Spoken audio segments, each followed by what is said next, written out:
Hello, hello, good people. Hello, good people. I am Dr. Hollie Kelly, and this is Dr. Kelly's perspective for a fabulous Friday. It shall be February 18th.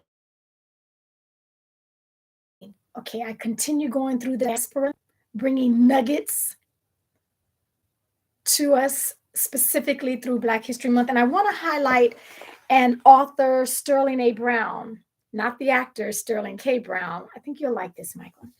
Sterling A. Brown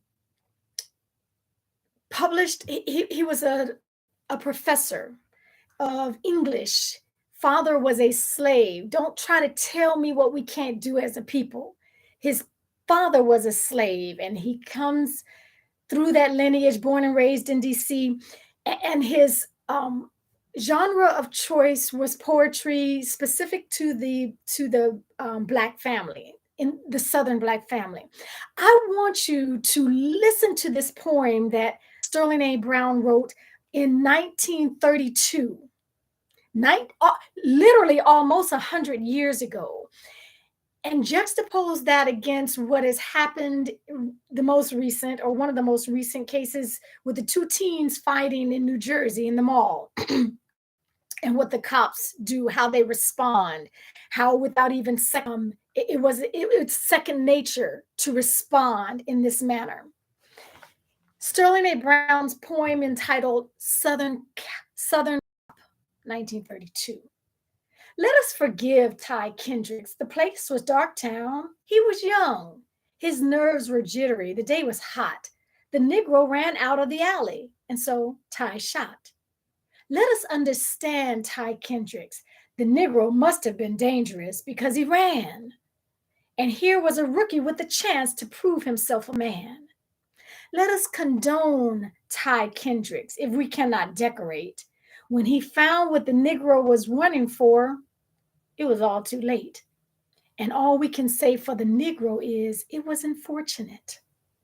Let us pity Ty Kendricks. He has been through enough. Standing there, his big gun smoking, rabbit scared, alone, having to hear the winches wail and the dying Negro moan. And so I am just determined to make every day count that I am here, so that at some point, this narrative changes.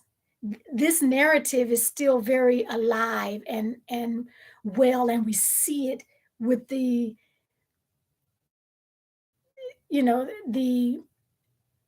generosity of camera phones. Everybody has one. They are ample, they are abundant. And so the camera now backs up what we knew, what we know, what has been happening for decades and centuries. Scrap the decades, centuries. We now know it. The world can now know it because they can see. Whether they believe their eyes is one thing. But Sterling A. Brown was writing about